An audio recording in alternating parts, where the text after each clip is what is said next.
le crime est trop critique de l'État d'Israël. C'est-à-dire que c'est une organisation sioniste qui trouve que d'autres organisations sionistes sont trop critiques vis-à-vis de l'État d'Israël. Donc on est face à ça.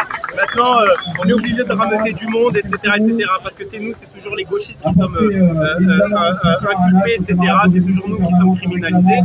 Et on avait à cœur de faire le procès du génocide en Palestine. On avait à cœur de faire le procès de la criminalisation des soutiens du peuple palestinien. Mais voilà, moi je pense que la première victoire, c'est que ce rassemblement, c'est la campagne qu'on a réussi à faire, c'est qu'ils voulaient nous faire donner discrètement, ils pensaient qu'on allait couper les chines et qu'au final on est en train de retourner l'accusation et qu'il y a même beaucoup de journalistes qui sont en train de s'intéresser sur la jeunesse française juive, de dire mais c'est quoi cette organisation en vérité créée de toutes pièces depuis le 7 octobre.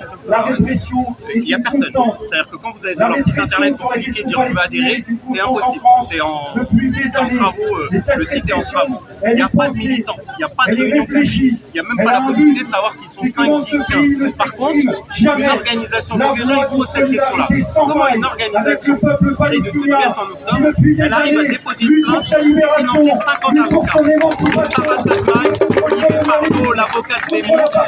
Comment ils font pour avoir 50 avocats qui font une tribune pour eux alors qu'ils n'existent même pas?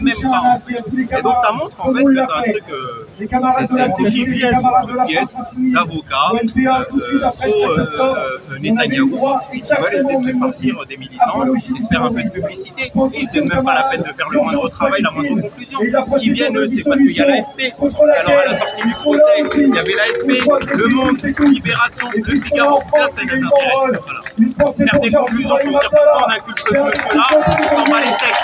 Parce que ça ne nous intéresse pas. Nous, ce qui nous intéresse, c'est les caméras pour venir continuer à vendre la propagande de guerre, la propagande de l'État d'Israël. Et donc, on va pas les laisser faire. Merci à vous pour sa parole d'honneur. Voilà. Merci beaucoup. Le combat, on le mène pour une chose, c'est-à-dire l'essentiel, le combat qui se mène là-bas. Et c'est ça qu'il ne faut pas perdre de vue. Et notre combat ici, il a sa part d'importance. Parfois, il paraît dérisoire. Mais les campagnes de boycott ont leur part d'importance. Oui, de faire en sorte que toutes ces résolutions qui ont été votées à maintes et maintes reprises par la communauté internationale pour qu'elles soient enfin appliquées, eh bien, ça signifierait que les États utilisent de leurs moyens de pression politiques, diplomatiques, militaires et économiques pour que ces résolutions soient enfin appliquées. Et puisque les États ne le font pas, eh bien c'est à nous tous et nous toutes de le faire, y compris dans ce pays.